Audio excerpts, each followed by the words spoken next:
Good morning ma'am, स्वागत है। और सबसे पहले मैम ये समझना चाहेंगे लिक्विडिटी कंसर्न को लेकर जो यहाँ से एड्रेस कर रहा है आरबीआई, क्या है ये समग्र मुद्दे को हम समझना चाहेंगे। पहले तो हमें समझ लेना चाहिए कि ये लिक्विडिटी का रुपी का डेफिसिट क्यों है, कमी क्यों है। क्योंकि रिजर्व बैंक जब डॉलर पे अटैक आया, इतने सारे एफपीआईज शेयर सेल करके बाहर निकले, तो जब वो बाहर निकलते हैं वो रुपीस को डॉलर में एक्सचेंज करके निकलते हैं ना, उनकी डॉलर की खरीदी को जरा इम्पैक्ट को सॉफ्ट करने के लिए रिजर्व बैंक अपने रिजर्व्स के डॉलर बेच रही थी। और आप समझो जब डॉलर बेचेंगे तो सामने से बैंक्स रुपीस देंगे ना, इसके वजह से वो रुपी डेफिसिट हुआ है ज़्यादातर। That is the big reason. फिर छोटे छोटे रीजंस भी हैं। अभी उसको न्यूट्रलाइज करने के लिए रिजर्व बैंक ने क्या किया, पहले तो उन्होंने कहा है कि वो 60,000 करोड़ के बॉन्ड्स खरीदेंगे, 60,000 करोड़ के 3 दिन में। फरवरी, मिड फरवरी है और फिर वो मार्च तक जाता है, 3 डेट्स में। इसके वजह से 60,000 करोड़ क्लियरली बाजार को मिल जाएगा। सेकंड तरीका है रेपो। रेपो का मतलब है रिजर्व बैंक पैसा देगी, सामने वाला बॉन्ड्स देगा कोलैटरल में, और वो रेपो का टेन्योर होने के बाद वो रिवर्स हो जाएगा, पैसे वापस बैंक्स को चला जाएगा, और बॉन्ड्स बैंक को चला जाएगा, पैसे वापस आरबीआई को आ जाएगा। ये 56 डे रेपो है और ये फेब 7 को है। फेब 7 मॉनेटरी पॉलिसी डे है। रिजर्व बैंक ने ये पहली बार इसलिए फेब 7 को रखा है क्योंकि अगर वो उसके पहले रखेंगे तो बैंक्स उसको उठाएंगे नहीं, क्योंकि वो 6.5 वो रेपो के प्राइस पर दिया जाता है। 6.5 में क्यों लेंगे, अगर रिजर्व बैंक का रेट कट आ गया तो वो अनसक्सेसफुल रेपो हो जाएगा। इसलिए उन्होंने फरवरी 7 को रखा है, और डीलर्स का मानना है कि अगर फरवरी 7 को रखा है तो शायद रेट कट है इसके वजह से, और इसीलिए वो 56 डेज के लिए 50,000 करोड़ देंगे। एडवांस टैक्स के टाइम वापस पैसे बैंक से चले जाएंगे। ये टाइम को सब पेपर ओवर करने के लिए ये पैसे काम आएंगे।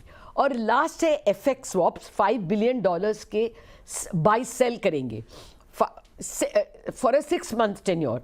तो वो लोग $5 बिलियन अभी खरीदेंगे, 6 महीने के बाद उसका सेल आएगा। जब बाय खरीदेंगे तो पैसे अंदर जाएगा, again rupees are pushed into the system. Reserve Bank के बहुत सारे शॉर्ट डॉलर पोजीशंस ऑलरेडी हैं। मैं कह रही हूँ कि वो लोग डॉलर बेचते ही आए हैं। वो एनडीएफ मार्केट, वो ऑफशोर मार्केट में भी बेचे हैं, उसका भी असर हो सकता है जो मैच्योर होगा। ये सबको न्यूट्रलाइज करने के लिए ये एफएक्स स्वैप्स भी अनाउंस किए हैं। कुल मिलके ये 1.5 लाख करोड़ है। डीलरों में बात चल रही थी कि ये आने वाले दिनों में 1.5 लाख करोड़ के डेफिसिट देख रहे हैं। इसका एक और कारण भी है, एडवांस टैक्स तो है, वो अलग चीज़ है। हम और आप ये 4th क्वार्टर में ज़्यादा डिपॉजिट्स से कैश विड्रॉ करते हैं। ये अक्सर माना जाता है कि 4th quarter is a cash withdrawal quarter.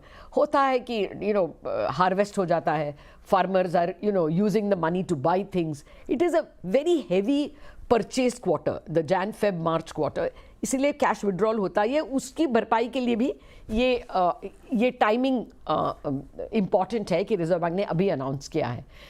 इसका असर क्या है मार्केट पे? डेफिनेटली बॉन्ड के प्राइसेस तो राइज होंगे ही, क्योंकि इतना बड़ा बायर आके 60,000 करोड़ खरीदने वाला है, तो बॉन्ड प्राइसेस घटेंगे तो यील्ड उल्टा जाता है। When prices rise yield fall. तो 10 ईयर बॉन्ड फॉर इंस्टेंस कल अगर 6.67 में बंद हुआ, हो सकता है वो 6.6 हो जाएगा, और आने वाले दिनों में 6.5 की तरफ भी जाएगा। अभी 6.5 1 डे रेट है, repo rate. 1 day is also 6.5, 10 year is also 6.5। That is a very flat curve. तो डीलरों का मानना है कि रिजर्व बैंक, ये भी एक इंडिकेशन है कि वो रेट्स काटेगी ताकि यील्ड कर्व बने रहे, इतना फ्लैट ना हो। इसके वजह से क्या फ़ायदा हो सकता है? बैंक्स को एक फ़ायदा है कि उनके बुक्स में बॉन्ड्स है, बॉन्ड प्राइसेस राइज होंगे तो उनको एक मार्क टू मार्केट गेन मिलता है। लेकिन उल्टा उनके लिए एक काउंटर है, जब रेट्स घटेंगे रेपो रेट, तो बहुत सारे लोन्स रेपो रेट से जुड़े हैं, एक्सटर्नल बेंचमार्क कहते हैं उसको, वो लोन्स को भी उनको नीचे लाना पड़ेगा। लेकिन डिपॉजिट कॉस्ट इमीडिएटली नहीं घटेगा, उसके लिए टाइम लगेगा। तो एक मार्जिन नेगेटिव होता है रेपो रेट कट। इसलिए बैंक्स के लिए मुझे लगता है आज असर दोनों तरफ है, लेकिन एनबीएफसीज और अदर रेट सेंसिटिव्स के लिए ये एक पॉजिटिव है कि लिक्विडिटी का ये झंझट थोड़ा कम होने जा रहा है, और रिजर्व बैंक का इरादा है कि वो कम हो, ये प्रॉब्लम कम हो। जी, तो मैम ये समझना सही होगा कब रेट कट होगा, इससे ज़्यादा इम्पोर्टेंट है कितना रेट कट होगा, और अभी क्या समझ सकते हैं समस्या खत्म हुई यहाँ से दिखती है? ये लिक्विडिटी के इंस्ट्रूमेंट से ऐसे ज़रूर हम गेस कर सकते हैं कि रेट कट शायद आएगा फरवरी में, क्योंकि अगर लिक्विडिटी नहीं है, बैंक्स मर रहे हैं डिपॉजिट रेस करने, तो आप रेट कट दोगे तो भी वो पास नहीं कर पाएंगे ना, क्योंकि उनको हाई कॉस्ट में डिपॉजिट रेस करना पड़ रहा है। जब लिक्विडिटी आराम हो जाएगी तभी रेट कट का असर मिलेगा, इसीलिए गेस है कि रेट कट आएगा। अभी बहुत सारे रेट कट इमीडिएटली हम वो कंक्लूजन पे नहीं आ सकते, क्योंकि इन्फ्लेशन हमारा लास्ट नंबर भी 5.25 था। द रिजर्व बैंक का गोल तो 4% है। कह रहे हैं कि जनवरी का जब ये नंबर आएगा वो 4 क्वार्टर तक आ जाएगा, लेकिन फिर भी I don't think we should expect too many rate cuts too quickly. लगता है कि मार्केट का बेट है फरवरी में तो ज़रूर आएगा, लेकिन उसके बाद शायद एक और रेट कट आएगा। बहुत सारे रेट कट्स मुश्किल है, क्योंकि हमारा इन्फ्लेशन 4% तक डेफिनेटली जाएगा, उसका अभी तक एविडेंस नहीं है। और जब भी इतना डॉलर्स बाहर जाने की बात हो रही है इक्विटी सेल्स में, तभी भी रेट कट देना अच्छी बात नहीं है, क्योंकि अगर आप रुपये में रहोगे तो आपको 6.5% मिलता है, डॉलर में 4.25 मिलता है। ये इंटरेस्ट रेट डिफरेंशियल बहुत कम होएगा तो और भी डॉलर्स निकल जाएंगे। इसीलिए मेरे ख्याल से we must not expect too many rate cuts.